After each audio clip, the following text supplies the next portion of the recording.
मुझे तलाक चाहिए अभी और इसी वक्त। सुना आपने?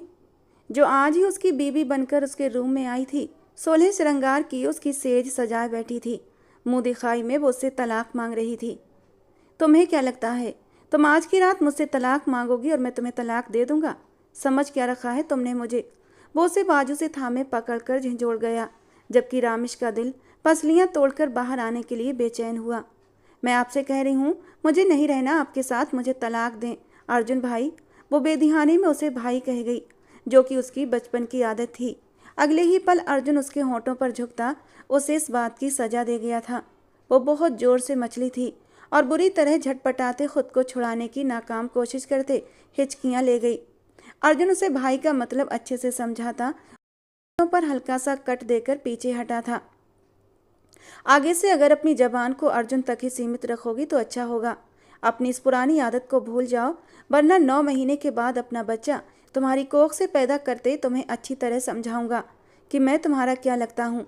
अर्जुन ने अपनी शेरवानी एक तरफ उछालते अपनी शर्ट के बटन खोले, क्योंकि उसे बहुत घुटन का एहसास हो रहा था। 9 महीने? रामिश अपने होठों को रगड़ती उसकी तरफ तंजिया अंदाज में देखने लगी। यहाँ 9 दिन किसने देखे हैं और आप 9 महीने की बात कर रहे हैं? रामिश अपने होठों को रगड़कर उसका दिया हुआ स्पर्श मिटाने की कोशिश कर रही थी, और ये सब देखकर अंगारों पर जला था। और अगले ही पल फिर से उसे अपनी तरफ खींचकर उसके होठों को अपनी पकड़ में लेकर इस बार उसकी सिसकियों का गला घोंट गया था। उसकी रुकती सांस महसूस करके वो जरा सा पीछे हटा था। आगे से मेरा दिया हुआ स्पर्श मिटाने की कोशिश की तो बहाँ बहाँ अपने प्यार की निशानियां लगाऊंगा कि समेट नहीं पाओगी। वो सख्त अंदाज में घूरते झटके से उसकी कलाई छोड़ गया। बहुत बुरे हैं आप। अपने होठों पर होती जलन को महसूस करती वो उसकी तरफ शिकवा भरे अंदाज में देखते हुए बोली, जबकि अर्जुन ने सर झटकते बाथरूम का रुख किया था। उसे जाते देख रामिश ने गुस्से से लहंगा संभाला और बिस्तर पर ढह गई। उसे अभी तक यकीन नहीं आ रहा था कि अर्जुन ने उसके होठों को इतनी बेदर्दी से निशाना बनाया था। वो तो पहले जब भी सामने आता था बहुत ही डिसेंट तरीके से बात करता था, इतने प्यार से बात करता कि हर कोई उसकी बात सुनता था। कभी उसने जिंदगी में ऊंची आवाज में बात तक न की थी, और आज जब एक हादसे की वजह से वो उसकी जिंदगी में दाखिल हो गई थी तो वो अपनी शराफत भुलाकर बेबाकी पर उतर आया था। लेकिन रामिश भी सोच चुकी थी कि अब उसे क्या करना है। झट से उठती वो ड्रेसिंग रूम में बंद हो गई थी। अर्जुन बाहर आते कमरे में उसे न पाकर ड्रेसिंग रूम का बंद दरवाजा देखकर गुस्से से गहरा सांस लेकर रह गया था। फिर दराज से सिगरेट की डिब्बी निकालकर लाइटर से सिगरेट सुलगाने लगा और बालकनी में चला गया। आज सब कुछ कितना जल्दबाजी में हुआ था। उसे तो अब तक ये सब कुछ एक सपने जैसा लग रहा था। उसने तो कभी ख्वाबों ख्यालों में नहीं सोचा था कि जिस घर में वो गैरों की तरह रहा था, इस घर की बेटी से शादी करके इस घर में हमेशा के लिए रह जाएगा। रामिश को कभी उसने गलत नज़र से नहीं देखा था, क्योंकि रामिश की तो मंगनी बचपन से ही तय थी। विनीता आंटी ने अपने बचपन की सहेली के बेटे से उसका रिश्ता तय कर दिया था, क्योंकि उनकी सहेली कौशल्या को ब्लड कैंसर था। और जब उन्हें ये खबर पता चली थी तो वो बहुत रोई थी। उस समय उनका बेटा हार्दिक सिर्फ 7 साल का था और रामिश 4 साल की। वो अपने बेटे हार्दिक को किसके हवाले करके जाती? ऐसे में उन्हें विनीता का ही ख्याल आया था।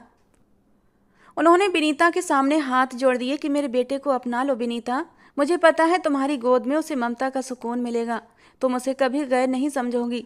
मेरे जीते जी विनीता और रामिश की मंगनी कर दो, जिससे कि मुझे सुकून रहे कि मेरा हार्दिक कभी अकेला नहीं रहेगा। और अपनी बचपन की सहेली जो उनकी जान थी, विनीता ने कौशल्या के हाथ थाम लिए। कौशल्या, तुम्हारी बात सर आंखों पर, मैं वादा करती हूँ तुमसे, अपनी रामिश की शादी तुम्हारे हार्दिक से ही करूँगी। और यूं कौशल्या जी सुकून से अपनी मौत का इंतजार करने लगी थीं, क्योंकि अब उन्हें अपने जाने का कोई गम नहीं था। रामिश भी कौशल्या जी का बहुत सम्मान करती थी, क्योंकि वो उससे बहुत प्यार करती थी, उनकी बहुत इज्जत और सम्मान करती थी।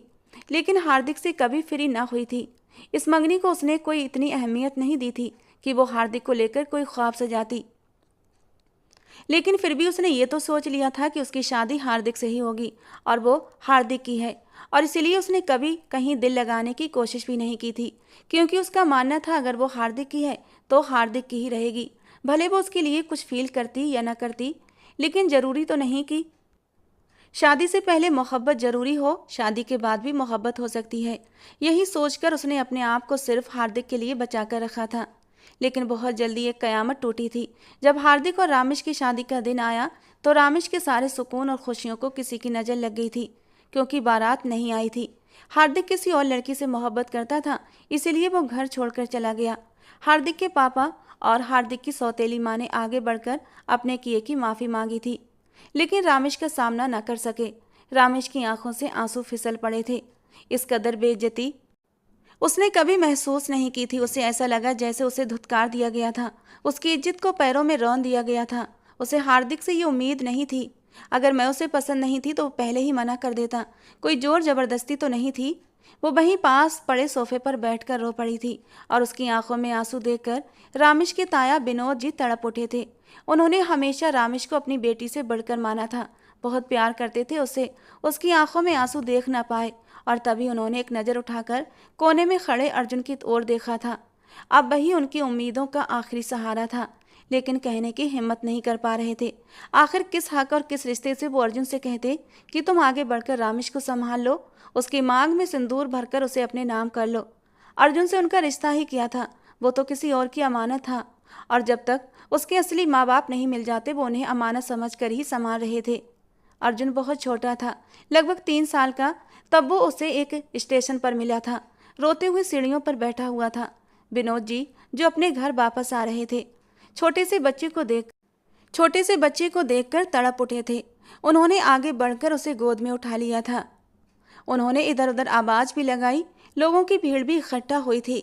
उन्होंने आसपास जाकर पता करवाया कि किसी का बच्चा हो तो ले जाए, लेकिन पता नहीं वो किसी से बिछड़ गया था या फिर कोई जानबूझकर उसे वहां छोड़कर चला गया था। विनोद जी को कुछ समझ न आया।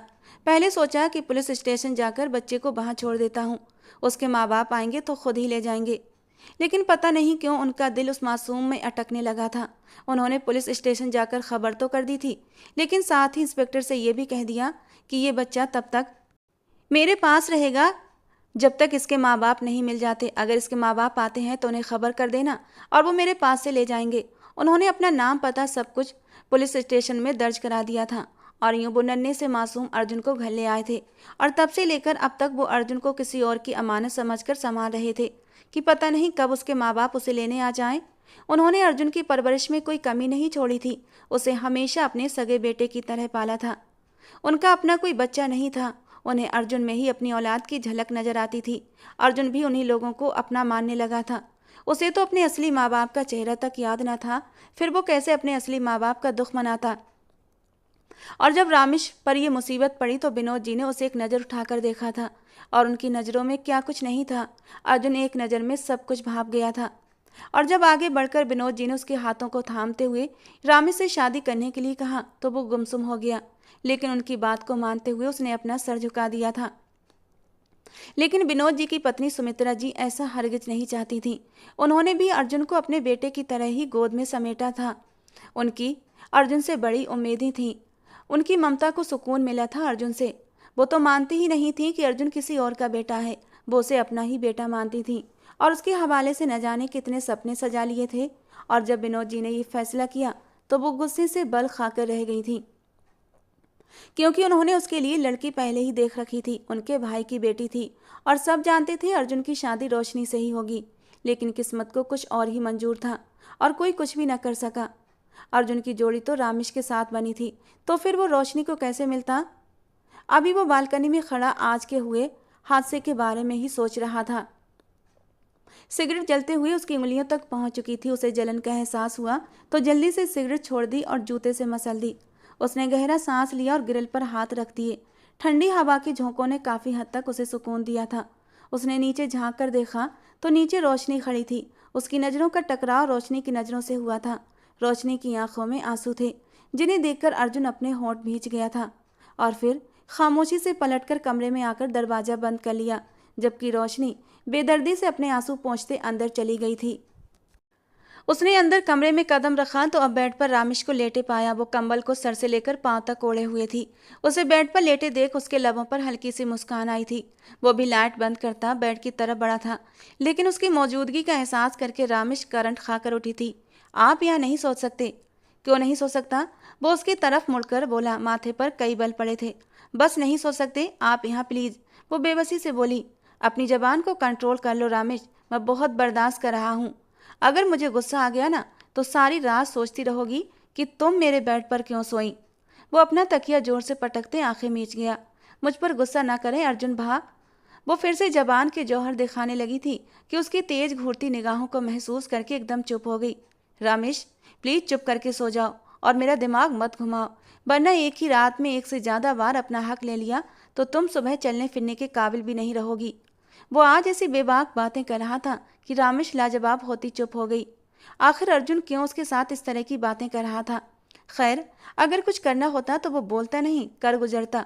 वो दिल ही दिल में खुद को समझाती। उससे दूरी बनाकर तकिया सर के नीचे लग रखकर लेट गई थी। उसको चुपचाप लेटा देकर वो भी खामोशी से आंखें मूंद गया।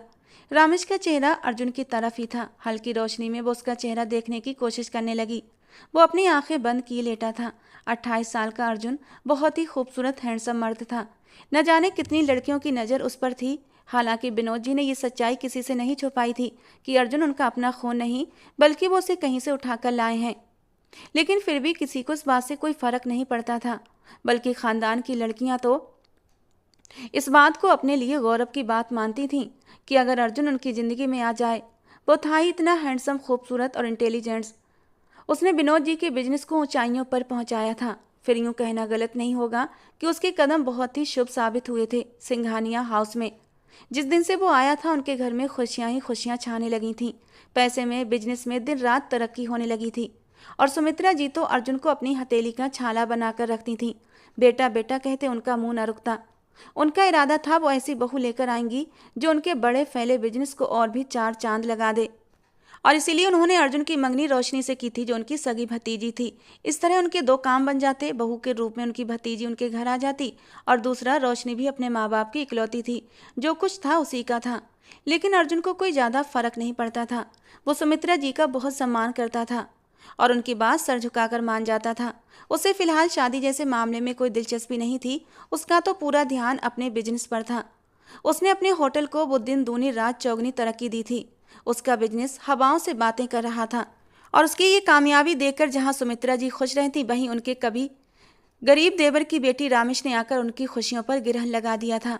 उसके माँ बाप गरीब थे।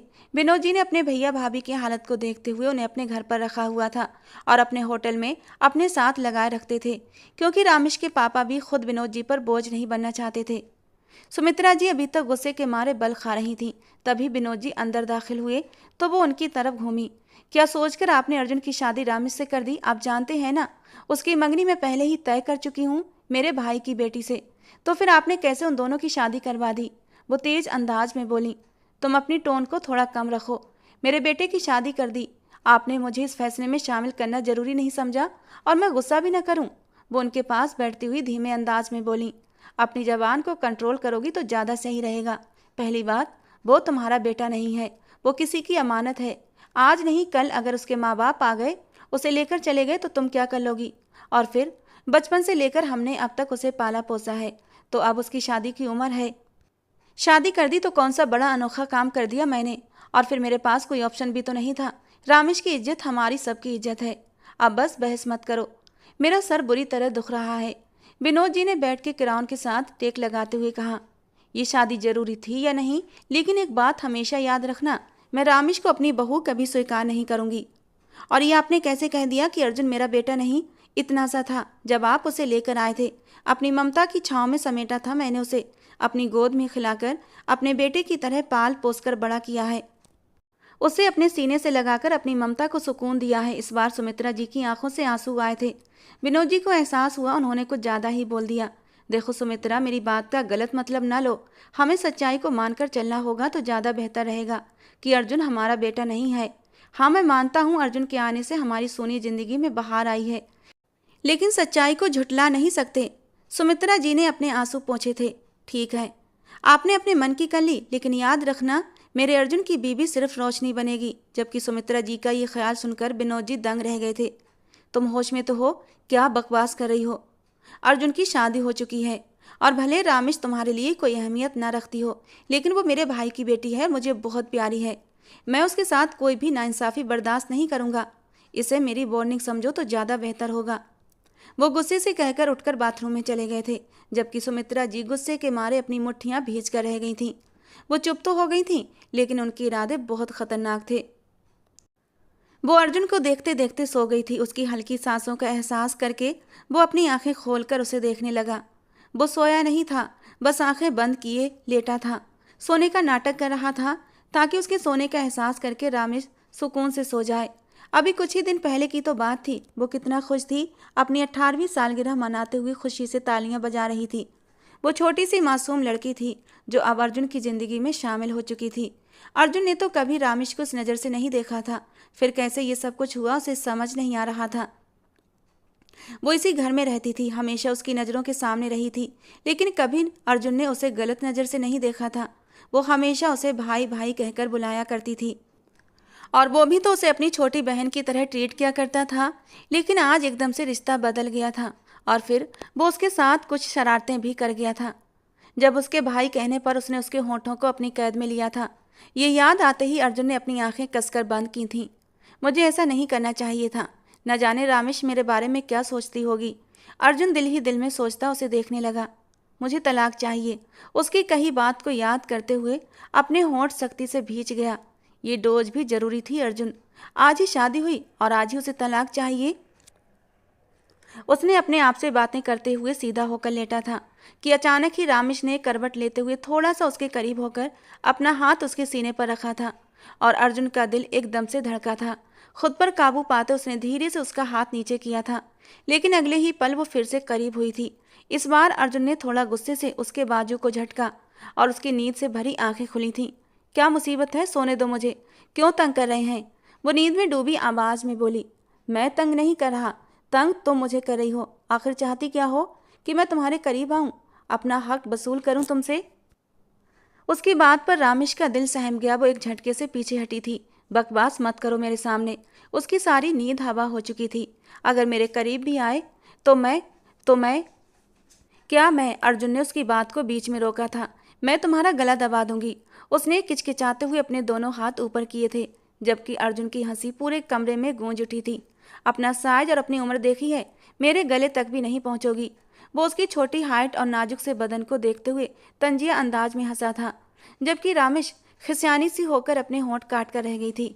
हालांकि रामेश को इतना तो यकीन था कि वो उसकी मर्जी के बिना उसे नहीं छुएगा। हालांकि वो कुछ देर पहले अपने होठों पर की गई उसकी शरारत को भूल गई थी। अच्छे पति कभी भी अपनी पत्नियों के साथ जबरदस्ती नहीं करते। वो बहुत धीरे और मासूमियत से बोली थी। अच्छा चलो, जबरदस्ती नहीं करता, प्यार तो कर ही सकता हूँ ना। वो बहुत ही प्यार से अपना हक वसूल कर लेता हूँ। क्या ख्याल है? अगले ही पल वो उसे खींच कर अपने करीब करता उसके 14 तबक रोशन कर गया था। अर्जुन, वो बोलते बोलते रुक गई थी। बोलो बोलो, वैसे भी मेरी जबान कुछ मीठा चखना चाहती है। अर्जुन ने अपने होठों पर अपनी जबान फेरी थी। रामेश ने उसके चेहरे की तरफ देखा। मैं कुछ नहीं कहूँगी अब आपसे। आप बिल्कुल भी आपके करीब नहीं आऊँगी, नींद में भी नहीं। मैं बीच में तकिया रख लूँगी। वो बुरी तरह बौखलाते खुद को छुड़ाती उससे पीछे होती हुई अपना सर तकिए पर रखकर लेट गई। तब वो उसकी तरफ शरारती नज़रों से देखकर धीमा सा मुस्कुराया था। हाँ, उम्मीद करता हूँ कि आगे सावधानी रखोगी और ये तलाक जैसा गंदा शब्द दोबारा अपने होठों पर नहीं लाओगी। मेरे लाने न लाने से क्या होगा, क्योंकि मैं जानती हूँ कुछ दिनों में ही आप मुझे खुद तलाक दे देंगे। वो बहुत ही यकीन के अंदाज में बोली थी। अच्छा, और मैं ऐसा क्यों करने लगा? अर्जुन उसकी तरफ हैरत और गुस्से से देखकर पूछने लगा। क्योंकि टाट में पैबंद अच्छा नहीं लगता। मुझे मेरी हैसियत और औकात का अच्छे से अंदाजा है। वो दर्द भरे अंदाज में बोलती अर्जुन को बहुत कुछ याद करवा गई थी, जिस पर अर्जुन गहरी सांस लेकर खामोश हो गया था, जबकि उसकी खामोशी पर रामेश को बहुत तकलीफ हुई थी। आंटी प्लीज, आपने वादा किया था कि मैं ही अर्जुन की दुल्हन बनूंगी, फिर कैसे आज वो वादा टूट गया? रोशनी की बातों पर सुमित्रा जी ने अपनी मुट्ठियां सख्ती से भींची थी। थोड़ा सब्र कर लो मेरी जान, ये सब बकती है, क्योंकि अर्जुन और रामेश का कोई जोड़ नहीं। 2 दिन बाद ही वो इस रिश्ते को निभाने का भूत सर से उतर जाएगा, उन दोनों बाप बेटे के सर से। और तुम देखना, जो जिसका होता है उसे मिल ही जाता है। अर्जुन तुम्हारा था, तुम्हारा है और मेरी जान हमेशा तुम्हारा ही रहेगा। मेरी बात अच्छे से याद रखना कि मैं कभी झूठ नहीं बोलती। वो उसके सर पर हाथ रखते हुए उसे दिलासा दे रही थी, उसका हौसला बढ़ा रही थी। रोशनी अपने आंसू पोंछते हुए हल्का सा मुस्कुरा दी। चलो नाश्ता कर लो, अभी से हिम्मत हार जाओगी तो आगे मुकाबला कैसे करोगी? और वैसे भी उस लड़की में इतनी जान नहीं कि हमारा मुकाबला कर सके, सो डोंट वरी। सुमित्रा जी ने मुस्कुराकर उसे हौसला दिया था। तो वो हाँ में सर हिलाते हुए नाश्ते की टेबल पर जाकर बैठ गई थी। सुमित्रा जी अपने हाथों से उसे नाश्ता करवा रही थी। अब निकलोगी भी बाथरूम से या अंदर ही रहना है? अर्जुन लगातार बाहर चक्कर लगा रहा था और रामिश थी कि 1 घंटा हो गया था बाथरूम से निकल नहीं रही थी। ऐसे में अर्जुन का गुस्से में आना नेचुरल बात थी, जबकि वो लगातार एक जगह खड़ी अपनी फ्रॉक के साथ उलझी हुई थी जिसकी जिप बंद नहीं हो रही थी। वो शावल लेकर इस वक्त ठंड से कांप रही थी और अपनी गीली फ्रॉक को देखते बेबसी से गहरी सांस लेकर रह गई थी, क्योंकि बालों से टपकते पानी और कुछ गीले बदन ने उसकी फ्रॉक को गीला कर दिया था, जिसकी वजह से उसे और भी ठंड लग रही थी। और अब जिप में उलझे उलझे वो फ्रॉक इस कदर भीग चुकी थी कि उसके पूरे बदन पर बुरी तरह चिपक कर उसकी खूबसूरती को उभारने लगी थी। अब ऐसे में उसे बाहर निकलते हुए शर्म महसूस हो रही थी। उसे अब खुद पर गुस्सा आ रहा था, क्योंकि वो टॉवल लाना भी भूल चुकी थी और बिना टॉवल के उसने भीगे हुए ही अपने कपड़े पहन लिए थे, इसीलिए फ्रॉक को ज़्यादा ही भीग चुकी थी। एक बार फिर जिप से के साथ उलझती वो पूरी तरह रोने वाली हो गई थी। इस चैन को भी अभी उलझना था। रामेश, मैं लास्ट वार्निंग दे रहा हूँ तुम्हें, अगर तुम बाहर ना निकली तो मैं दूसरी की लगाकर दरवाज़ा खोलकर अंदर आ जाऊँगा, फिर रोती रहना। यार कितनी देर से इंतज़ार कर रहा हूँ और तुम हो कि बाथरूम में जाकर बैठ गई हो। मुझे भी बाथरूम जाना है तो आप किसी दूसरे बाथरूम में चले जाएं, मैंने अभी नहीं निकलना। अंदर से रामेश की परेशान सी आवाज़ आई थी। पागल हो गई हो? जब मेरे रूम में बाथरूम है तो मैं किसी और बाथरूम में क्यों जाऊं? अभी के अभी बाहर निकलो, वरना मैं अंदर आ जाऊंगा। प्लीज़ प्लीज़ अर्जुन, अंदर मत आना, मैं निकल रही हूँ, बस 2 मिनट। वो जल्दी जल्दी फिर से जिप को खींचने लगी थी, लेकिन जिप बंद होने को नहीं आ रही थी। तुम ऐसे नहीं आओगी। अब तो अर्जुन की बर्दाश्त से बाहर हो गया था। जैसे ही उसने बाथरूम के हैंडल पर हाथ रखा, उसने झट से दरवाज़ा खोल दिया। सामने ही वो गुस्से के मारे ज्वालामुखी बना खड़ा था, जो किसी भी वक्त फट सकता था। हटो रास्ते से। वो उसे बाजू से थामकर दूर झटकता खुद बाथरूम की तरफ बढ़ा था कि एक पल के लिए रुक गया। वो अपने कंधों से फिसलती फ्रॉक को मुश्किल से संभाले सीने से थामे हुए थी, जबकि पीछे से उसकी पूरी कमर खुल चुकी थी। ये क्या बदतमीजी है? ये कैसा ड्रेस पहना है तुमने? अर्जुन के खून में गुस्से के मारे चिंगारियां सी उठने लगी थीं। उसने घबराकर अर्जुन की तरफ मुड़कर देखा। नहीं नहीं, वो एक्चुअली फ्रॉक में पीछे जिप है जो बंद नहीं हो रही। पलकों को उठाती गिराती वो मुश्किल से बोल पाई थी। बंद नहीं हो रही तो क्या इस हालत में बाहर आओगी? वो गुस्से से उसकी तरफ बढ़ा था। आप जाए ना बाथरूम, आपने कितना शोर मचाया हुआ था, अब आपको जल्दी नहीं बाथरूम जाने की? वो उसे अपने पास आता देखकर जल्दी से 2 कदम पीछे हुई थी कि तभी अर्जुन ने उसकी कमर में हाथ डालकर उसे खींचते हुए अपने साथ लगाया था और वो सीधा उसके सीने से आ लगी थी। दोनों की धड़कनें तेजी से धड़क रही थीं। अर्जुन अपने आप पर मुश्किल से कंट्रोल करता हाथ पीछे ले जाते उसकी जिप को ऊपर की तरफ खींचने लगा था। जिप शायद अटक गई थी। उसने एक झटके से खींचा तो जिप ऊपर हो गई थी और अब वो धीरे धीरे जिप को ऊपर ला रहा था।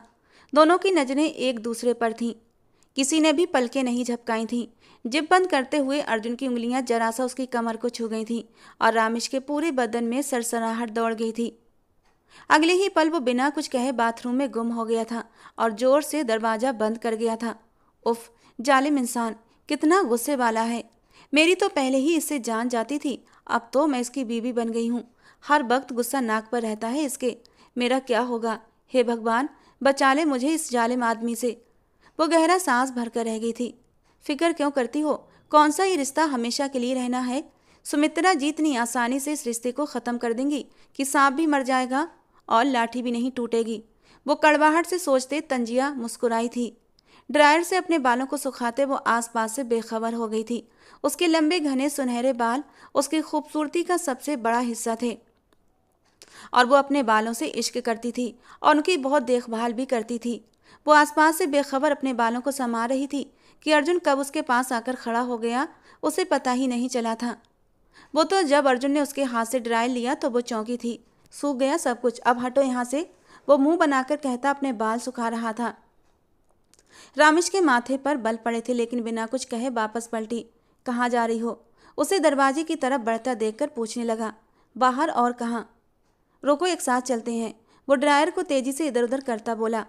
आप इतना वक्त लगा रहे हैं, देखो तो सही कितना वक्त हो गया है। पता भी है ना अपनी माँ के बारे में, वो कितना गुस्सा करेंगी। फिर भी देर कर दी आपने। मैंने देर करवाई तुम्हें या तुमने, जो बाथरूम में घुसकर वहीं की होकर रह गई थी? वो उल्टा रामेश पर गुस्सा करता उसे चुप करवा चुका था। चलो अब। वो उसे लिए कमरे से बाहर निकला कि एक पल को रुका। अपने चेहरे के हाव भाव ठीक करो, उसे गहरी नज़रों से देखते हुए बोला। मेरी शक्ल ऐसी ही है, वो गुस्से से तड़क कर बोली थी। अर्जुन ने माथे पर बल डालकर उसे घूरा। रामेश, जितना कहा जाए उतना ही क्या करो, मुझे बेकार में बहस करना पसंद नहीं, और मुझे तो आप सिरे से ही अच्छे नहीं लगते। अचानक ही रामेश के मुंह से ये शब्द निकल गए थे। एक पल के लिए खामोशी छा गई। तुम्हें जो अच्छा लगता था भगवान ने उसे तुम्हारे नसीब में नहीं लिखा, इसीलिए ज़्यादा बकवास करने की ज़रूरत नहीं मेरे सामने। जबान को कंट्रोल में रखा करो। वो भी हिसाब पूरा करता बाहर निकला तो रामेश उसकी बात पर अपने आंसू रोकती उसके पीछे आई थी। नाश्ते की टेबल पर विनोद जी, सुमित्रा जी के साथ रोशनी भी बैठी थी। उसकी फैमिली तो जा चुकी थी, लेकिन उसका यहाँ कितने दिन तक रुकने का इरादा था कोई नहीं जानता था। सीढ़ियाँ उतरते वो अपनी सास की नज़रों से बचती अर्जुन के पीछे छुपी थी। अर्जुन ने सबको गुड मॉर्निंग कहा तो विनोद जी ने जवाब देते हुए बेटे को गले से लगाया था और रामेश के सर पर हाथ रख दिया। दोनों ने एक साथ कुर्सी घसीट कर बैठे थे। रामेश की नज़रें झुकी हुई थीं। रामेश बेटा नाश्ता करो, उसे यूं ही बैठा देखकर विनोद जी ने कहा तो वो घबराकर नाश्ते की प्लेट अपने सामने रखते हुए एक नज़र अपनी सास को देखने लगी, जो गुस्से से उसे ही घूर रही थी। फिर वो नाश्ते की प्लेट पर झुकते हुए आमलेट और ब्रेड के छोटे छोटे पीस बनाकर खाने लगी, जबकि उसके हाथों की कपकपाहट पास बैठे अर्जुन से छुपी न रह सकी। अरे बेटा, आज तो आपका रिसेप्शन है ना, तो आपका होटल जाना जरूरी है क्या? आज ऑफ ले लो। विनोद साहब ने अर्जुन की मीटिंग की बात सुनते नरमी से कहा। नहीं पापा, जरूरी है, और ये रिसेप्शन प्री प्लान तो नहीं था, वरना मीटिंग नहीं रखता, वो बिजी अंदाज में कहकर उठा था। रामेश भी उसके पीछे उठी थी। तुम कहाँ जा रही हो? अर्जुन ने उसे टोका। वो आपको तैयारी में मदद। रामेश का सारा कॉन्फिडेंस कहीं दूर जा सोया था। अभी कमरे के अंदर जिस तरह जंगली बिल्ली बनी अर्जुन से लड़ झगड़ रही थी, अब एकदम भीगी बिल्ली बन चुकी थी, और अर्जुन के होठों को हल्की सी मुस्कान ने छुआ था, जिसे वो जल्दी से छुपा गया था। अपने सामने खड़ी ये लड़की और कमरे में कुछ देर पहले वाली लड़की में जमीन आसमान का फर्क था। मैं छोटा बच्चा तो नहीं जिसे तैयारी के लिए तुम्हारी ज़रूरत पड़े। चुपचाप बैठकर अपना नाश्ता पूरा करो। वो उसे धीमे लहजे में डांटता वहाँ से चला गया। विनोद साहब को भी कॉल आने लगी थी तो वो भी उठकर चले गए। अब टेबल पर सुमित्रा जी, रोशनी और रामेश थे। रामेश डरते डरते वापस बैठी थी और सर झुकाए अपने प्लेट से नाश्ता करने लगी। ये सब बस कुछ ही समय के लिए है, इसे पूरी जिंदगी न समझ लेना। सुमित्रा जी ने अपनी जबान के चाबुक चलाए थे। रामेश चुपचाप बैठी रही। बेहतर होगा कि हालात ऐसे पैदा करो कि वो तुम्हें खुद ही छोड़ दे, वरना मैं अपनी पर उतर आई तो तुम्हारे पास रोने के लिए कुछ भी नहीं बचेगा, और ना ही खोने के लिए। वो उसे धमकी दे रही थी। रामेश ने भीगी आंखें उठाकर उन्हें देखा। मेरा क्या कसूर है जो आप मुझे इस कदर नफरत? वो आंसुओं के गोले की वजह से बात पूरी न कर पाई थी। नफरत? नफरत तो बहुत छोटा शब्द है रामेश। मैं तुम्हारी शक्ल भी इस घर में बर्दाश्त नहीं कर सकती, और अब तुम चाहती हो कि पूरी जिंदगी तुम्हें अपने बेटे के साथ देखूं? नेवर। मेरा वार सहने की तुम्हें हिम्मत नहीं, इसीलिए भलाई इसी में है कि मेरे बेटे की जिंदगी से खुद निकल जाओ। वो सपाट अंदाज में बोली थी तो रामेश मुश्किल से खुद पर बर्दाश्त करते उठी और कमरे की तरफ चली गई। उसके चलने की स्पीड ज़्यादा थी कि तभी कमरे से निकलते अर्जुन के साथ बुरी तरह टकराई।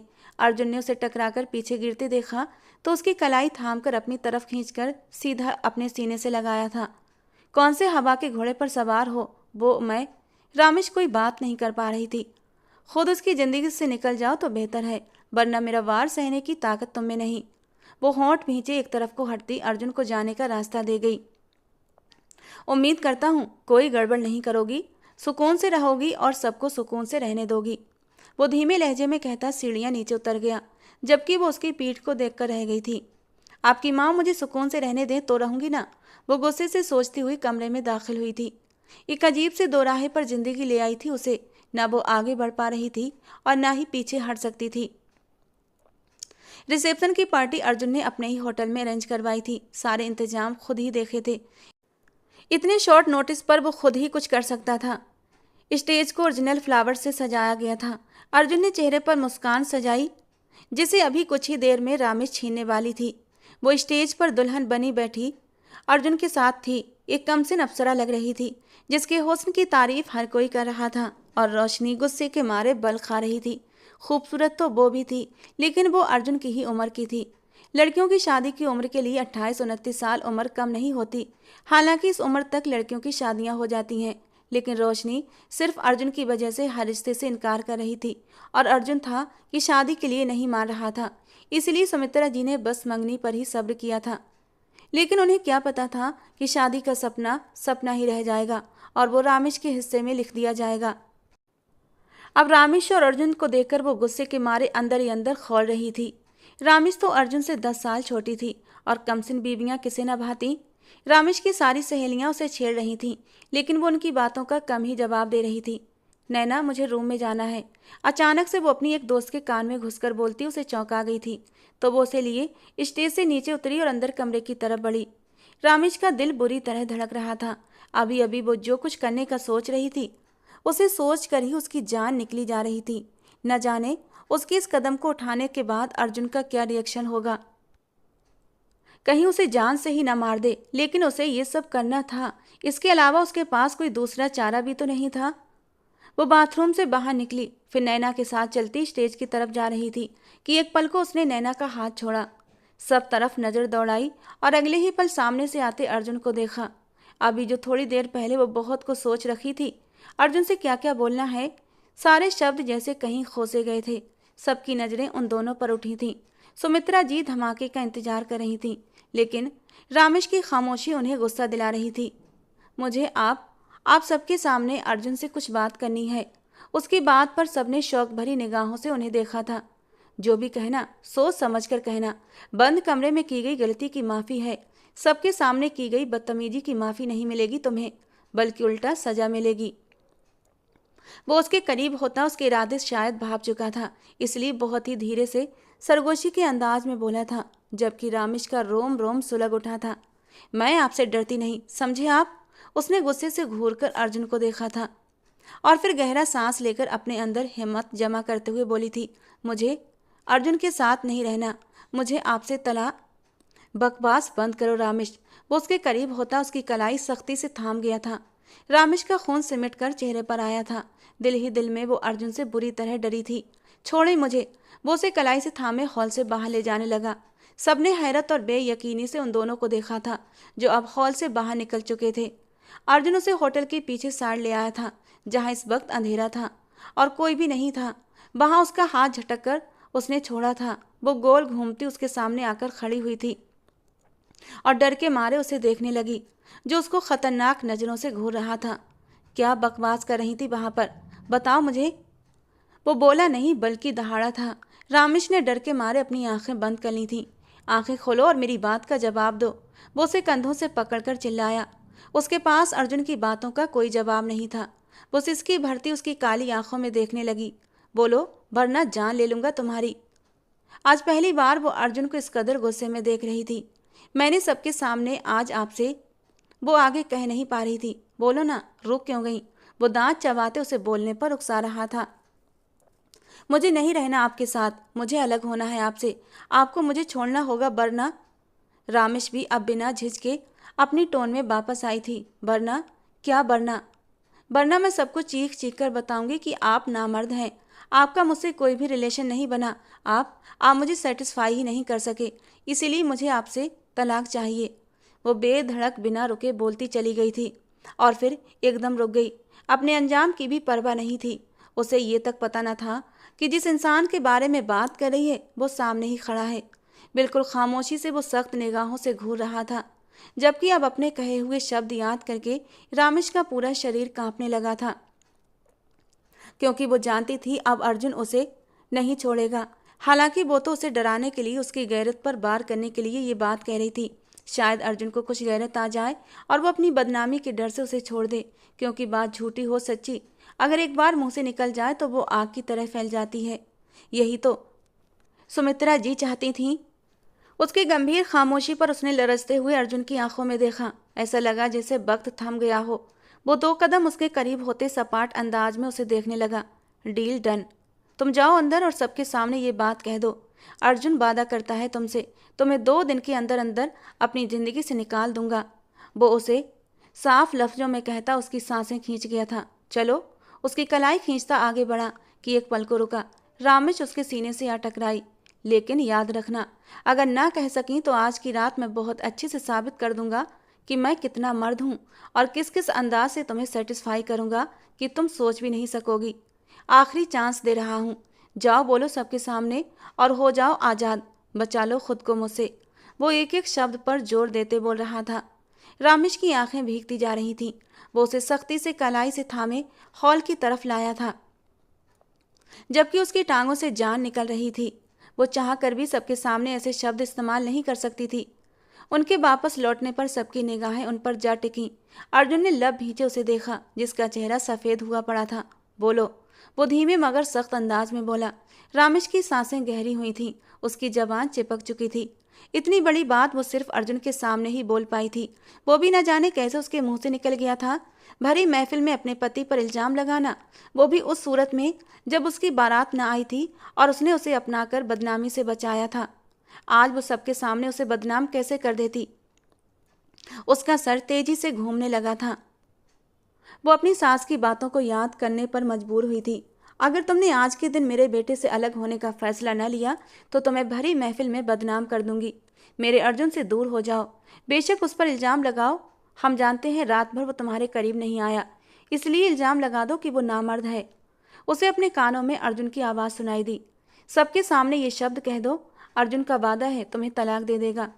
रामेश के सामने खड़े अर्जुन को देखा। उसकी आंखों में अंधेरा छा गया। सारी बातें दिमाग में गोल घोल घूम रही थीं।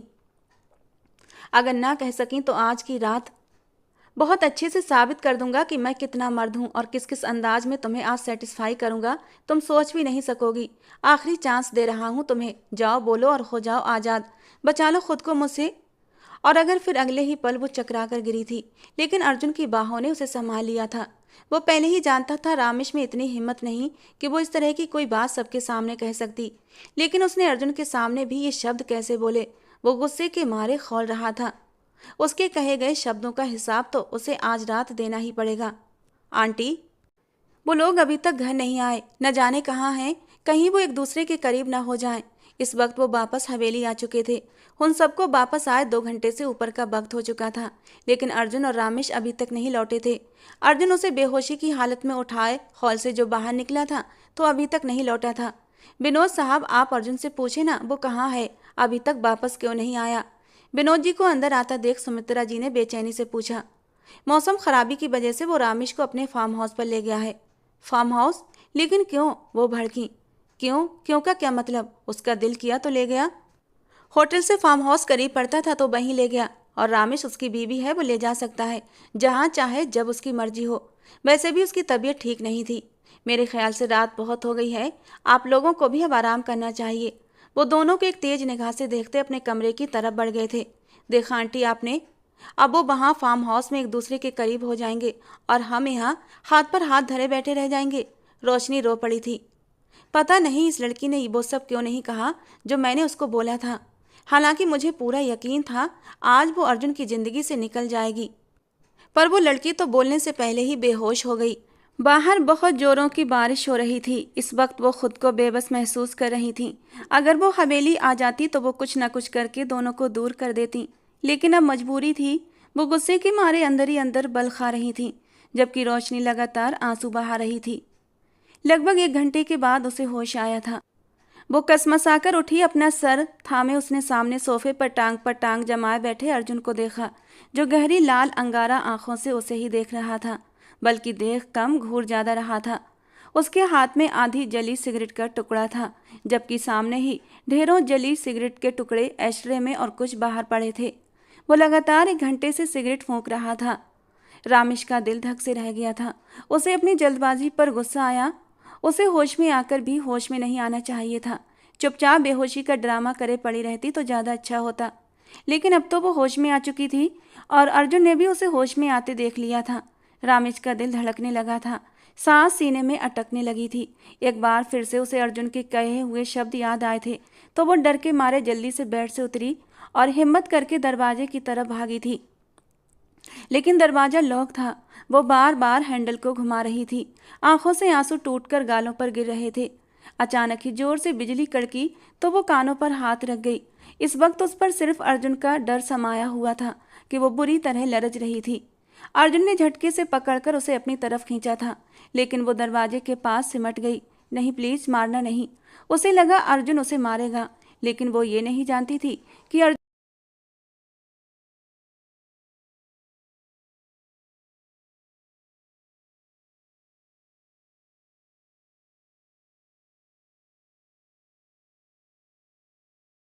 नहीं, नहीं प्लीज अर्जुन, मुझे माफ कर दें। मैं कभी कभी ऐसा नहीं बोलूंगी। मुझसे गलती से मुंह से निकल गया। आगे से कभी आपको चैलेंज नहीं करूंगी। रामेश ने रोते हुए उसके आगे हाथ जोड़े। एक पल को अर्जुन का दिल पसीज गया, लेकिन अगले ही पल उसके शब्दों को याद करके उसका दिमाग फिर से गुस्से से खौल उठा था। तुम्हें माफ करने का मतलब है तुम्हें दोबारा मौका देना। जो तुम आज ना कर सकी वो तुम आगे कर सकती हो। अर्जुन ने खींचकर उसे अपने सीने में भींचा था। उसकी मध्यम चलती सांसें और भी मध्यम हुई थीं। अर्जुन, मैं वादा करती हूँ, मैं कभी नहीं बोलूंगी ऐसा। वो आंसू रोकती रुहासे लहजे में बोली, मुझे तुम पर भरोसा नहीं। अर्जुन की बात पर रामेश ने सिसकी भरी थी।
पूरा शरीर पसीने से भीगा हुआ था। बाहर बरसती बारिश और अंदर बिस्तर पर मौजूद उनके जज्बात। रामेश रिलैक्स, वो बहुत प्यार से कहता उस पर छा गया तो रामेश की सिसकी निकली थी। वो सांस रोके अर्जुन को देखे गई। अब ऐसे देखोगी तो शिद्दतें कम होने की बजाय बढ़ जाएंगी और तुम्हारी नाजुक जान सह नहीं पाएगी। उसकी आंखों पर बारी बारी अपने होंठ रखता, उसकी नाक की टिप पर अपने होंठ रख गया था।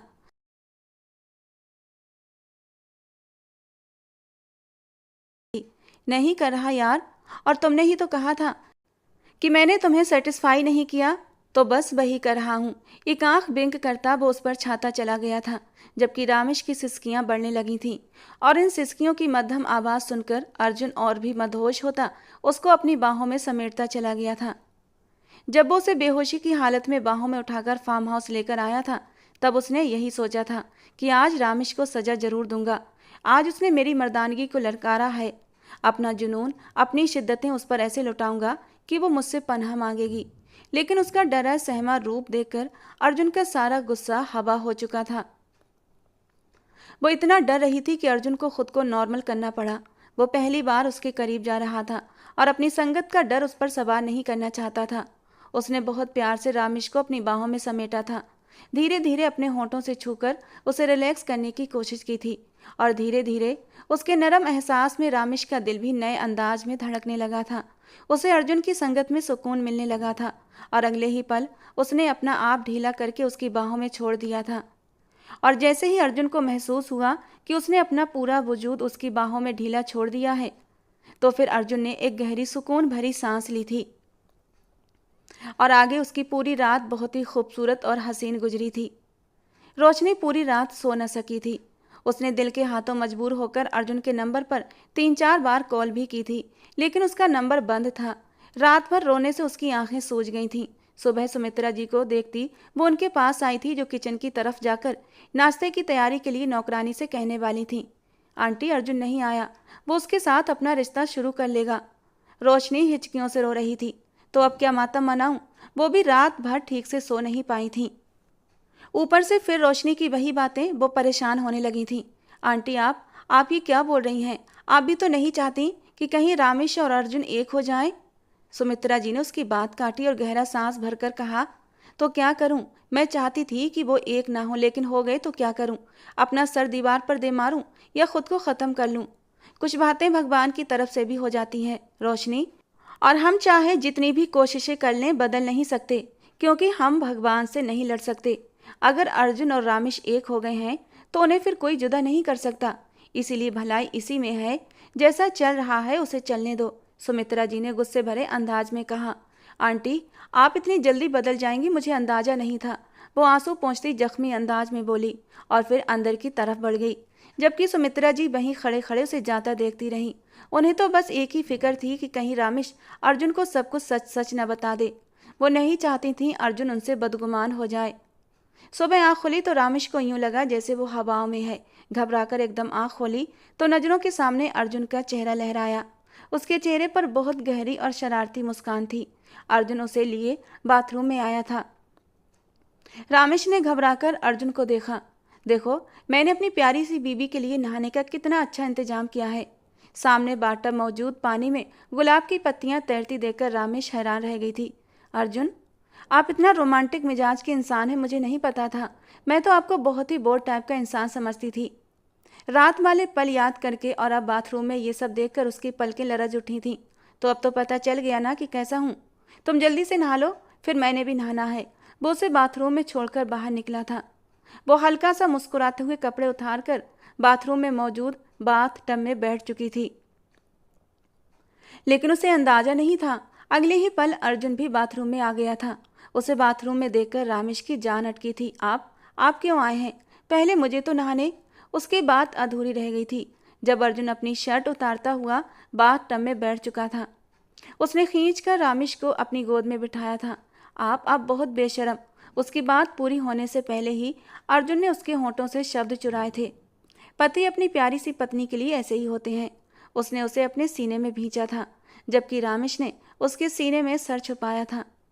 यू आर वेरी सॉफ्ट यार, वो उसे अपने साथ लगाए बहके अंदाज में बोला था। और आप बहुत हार्ड हैं, वो भी अचानक उसके कान में बोल गई थी, जिस पर अर्जुन कह कहा लगाकर हंस पड़ा था। अगले ही पल अर्जुन उसके वजूद पर अपने प्यार की निशानियां बिखेरने लगा था, जबकि वो उसकी बाहों में कसमसाई थी।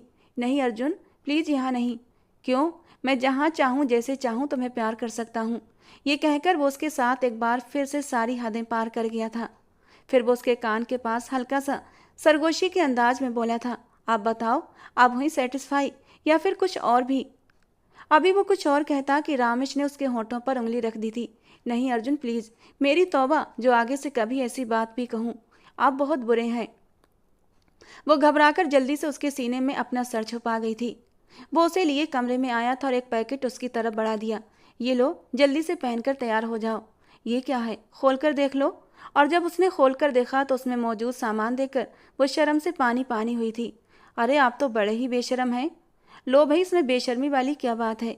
तुम्हारी चीज़ों का ख्याल मैं नहीं रखूंगा तो कौन रखेगा? आखिर को पति हूँ तुम्हारा। अब जल्दी जाओ, चेंज कर लो, फिर चलते हैं। घर पर मम्मा पापा भी वेट कर रहे होंगे। अपने कपड़े कवर से निकालता वो नरमी से कहता खुद भी तैयार होने लगा। वो तैयार हो चुका था, लेकिन रामेश अभी तक ड्रेसिंग रूम से नहीं निकली थी। वो उसे आवाज़ें लगाते ही वाला था कि तभी रामेश का फ़ोन बज उठा। उसने आगे बढ़कर नंबर देखा तो माथे पर बल पड़े थे। ये रोशनी रामेश को कॉल क्यों कर रही थी? अर्जुन ने कुछ सोचते हुए कॉल रिसीव कर ली। कहाँ हो तुम? और मेरा अर्जुन कहाँ है? क्या कहा था तुमसे कि मेरे अर्जुन से दूर रहना? लेकिन तुम्हें एक बात समझ नहीं आई ना? अर्जुन खामोश था, कुछ भी नहीं बोल रहा था, जबकि रोशनी फिर से बोली थी, अब खामोश क्यों हो? जवाब दो मेरी बात का। कहा था ना तुम्हें ख़त्म कर दो ये रिश्ता, लेकिन तुमने बात नहीं मानी। अब तुम वापस आओ, देखो तुम्हारा क्या हाल करती हूँ। Just wait and watch. Call बंद हो चुकी थी, जबकि अर्जुन के माथे पर अनगिनत बल पड़े थे। चलें। अपने पीछे से उसे रामेश की आवाज़ सुनाई दी तो वो पीछे पलटा।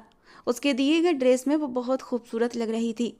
उसे उस पर प्यार आ गया, लेकिन अगले ही पल उसने खुद को रोका।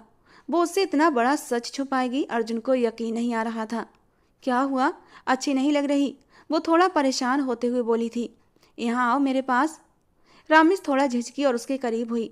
अर्जुन ने उसे आगे बढ़ाकर उसके माथे पर अपने होंठ रखे थे और उसकी आंखों में आंसू आए थे। आंखों में आंसू लिए वो उसे देखने लगी। क्या हुआ? उसकी आंखों में आंसू देखता वो प्यार से उसके गाल पर हाथ फेरने लगा। अर्जुन, एक बात पूछूं? इस बार रामेश के होंठ हिले थे। पूछो। आप मुझसे प्यार तो करते हैं ना? एक मान था रामेश के अंदाज में। क्यों?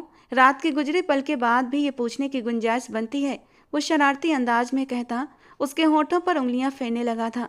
बताओ ना अर्जुन। वो जिद करने लगी। लगता है तुम्हें एक बार फिर एहसास कराना पड़ेगा कि मैं तुमसे कितना प्यार करता हूँ। इस बार वो हल्के से उसके गाल पर वाइट करता हुआ बोला था। उफ, आप तो बड़े ही जंगली हैं। और प्लीज़ अब दोबारा नहीं, मैं पूरी तरह सेटिस्फाई हूँ। वो घबराते हुए बोली तो अर्जुन के चेहरे को मुस्कान ने छुआ था। तुम तो मेरी थोड़ी सी शिद्दत से ही बेहाल हो जाती हो।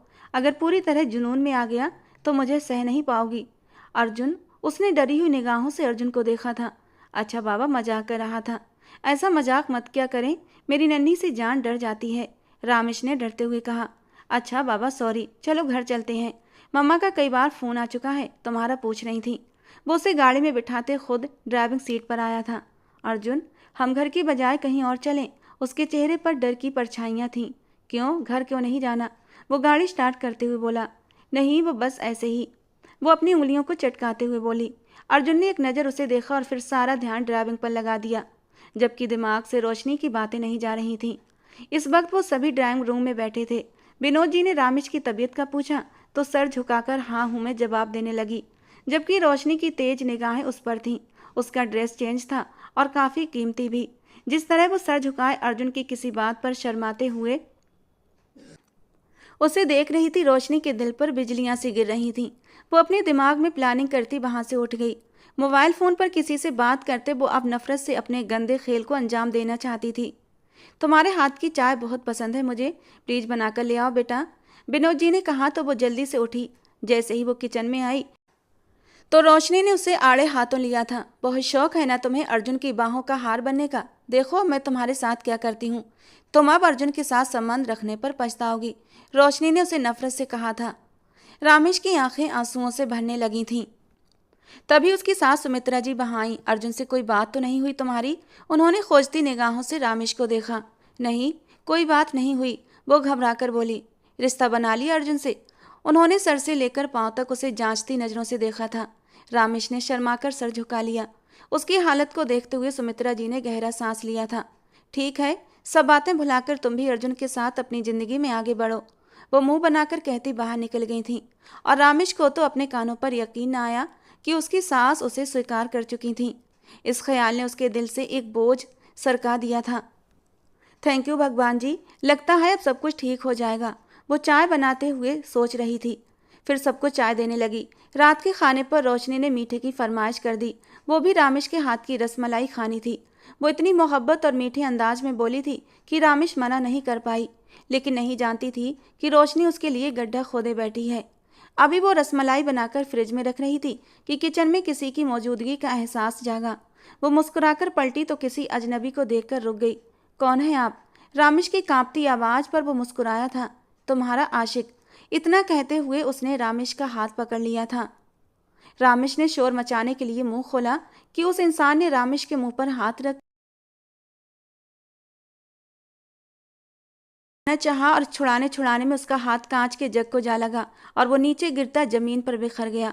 अपने कमरे की तरफ बढ़ता अर्जुन चौंका था और किचन की तरफ भागा, लेकिन रोशनी उसके रास्ते में होते हुए उसके सीने से जा लगी। अर्जुन, वो वहाँ कोई है, मुझे डर लग रहा है। वो अर्जुन को किचन में जाने से रोकना चाहती थी। वो घबराते हुए बोली। उसकी बात पर अर्जुन को रामेश की फिक्र हुई थी। 1 मिनट की देर किए बिना वो किचन की ओर भागा था। वहां वो इंसान रामेश की कमर में हाथ डाले उसे सेल्फ से लगाए उसके मुंह पर हाथ रखे हुए था। अर्जुन ने आगे बढ़कर उस इंसान को खींचकर पीछे किया था। रामेश खांसती हुई अपना सांस बाहर करने लगी, जो उस इंसान ने उसके मुंह पर हाथ रखकर रोका था। अर्जुन ने आओ देखा न था और उस इंसान को मारना शुरू कर दिया। प्लीज मुझे मत मारो, मैं खुद नहीं आया था, मुझे बुलाया था इस लड़की ने। वो मुंह से खून साफ करते हुए अर्जुन से बोला। अर्जुन ने एक और थप्पड़ उसके मुंह पर मारा। विनोद जी ने आगे जाकर अर्जुन को रोका, वरना वो उसकी जान ही ले लेता। मैंने पुलिस को कॉल कर दी है बेटा, संभालो खुद को। वो उसे रोक रहे थे, जबकि वो इंसान जख्मों से चूर जमीन पर औंधे मुंह पड़ा था।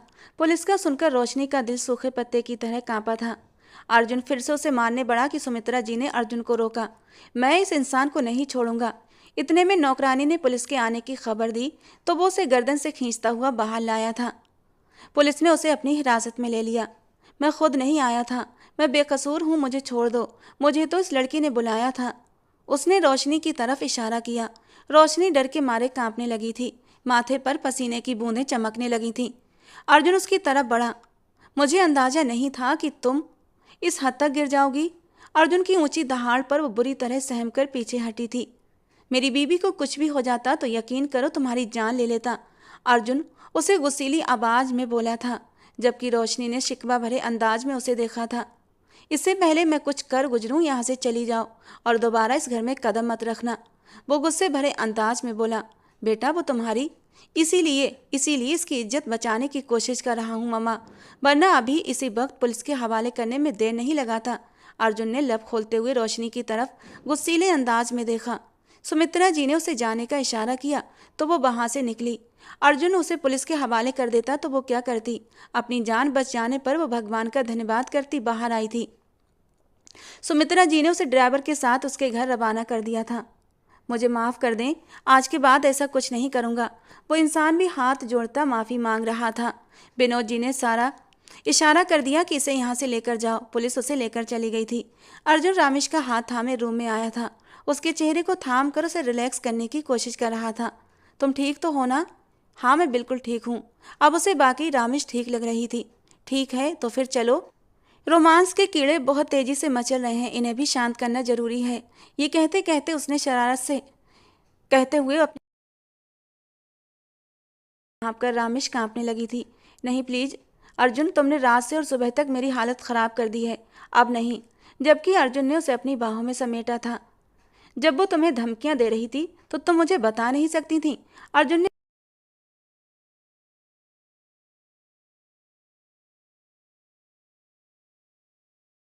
अब कुछ नहीं सुनूंगा तुम्हारी, अब बस सजा। और सजा ये है मेरी संगत, मुझसे प्यार।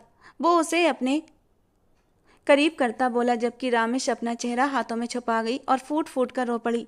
क्या हुआ, रो क्यों रही हो? अर्जुन डर गया था। आप मुझे फिर से सजा देंगे? मेरा कसूर नहीं था, सारा कसूर तो रोशनी का था।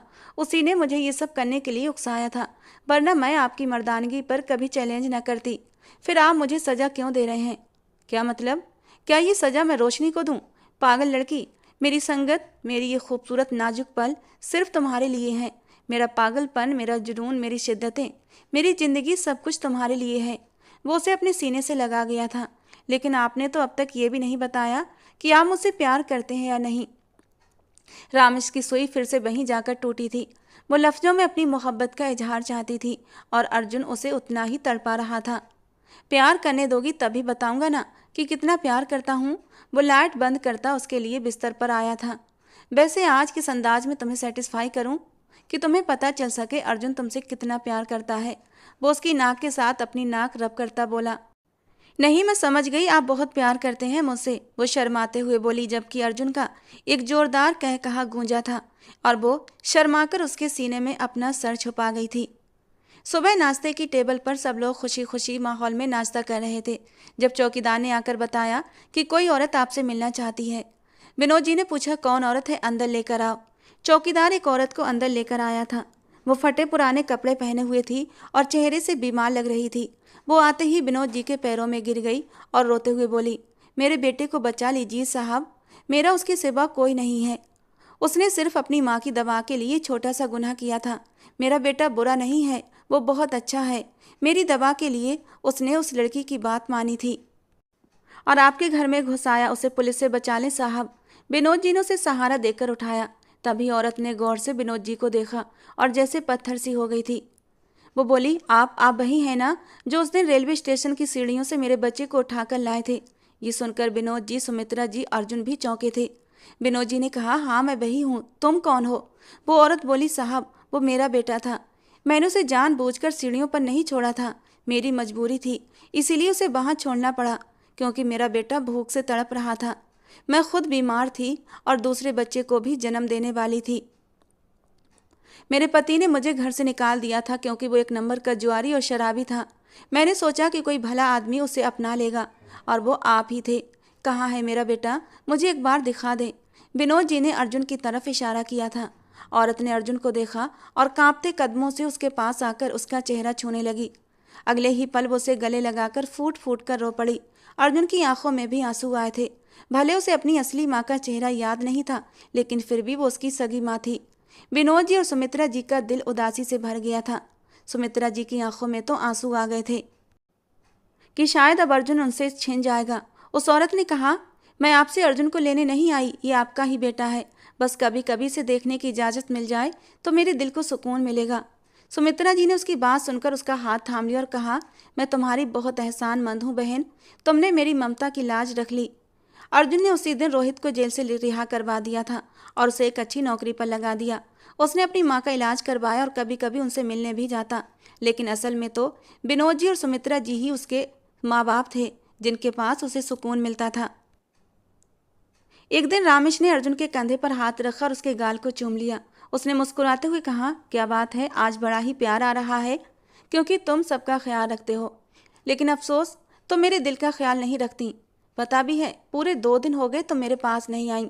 जब भी ऑफिस से आता हूँ सोई मिलती हो, लेकिन आज नहीं। आज तुम्हें किसी सूरत रिहाई नहीं मिलेगी। अर्जुन मुस्कुराया और उसे बाहों में उठा लिया। उसने कहा, आज तुम्हें सोने नहीं दूंगा। रामेश भी उसकी बाहों में सुकून से आंखें बंद कर गई थी, क्योंकि उसे भी अर्जुन की संगत की ख्वाहिश होने लगी थी और वो भी उसकी बाहों में सुकून चाहती थी। तो दोस्तों, आज की हमारी ये कहानी आपको कैसी लगी कमेंट बॉक्स में ज़रूर बताना। पसंद आई हो तो प्लीज़ लाइक करना, एक प्यारा सा कमेंट ज़रूर करना दोस्तों, जिससे कि हमें बहुत ज़्यादा मोटिवेशन मिलता है। रोज़ ऐसे ही रोमांटिक कहानियाँ सुनने के लिए हमारे चैनल को सब्सक्राइब करना। मिलते हैं अगली किसी नई कहानी में।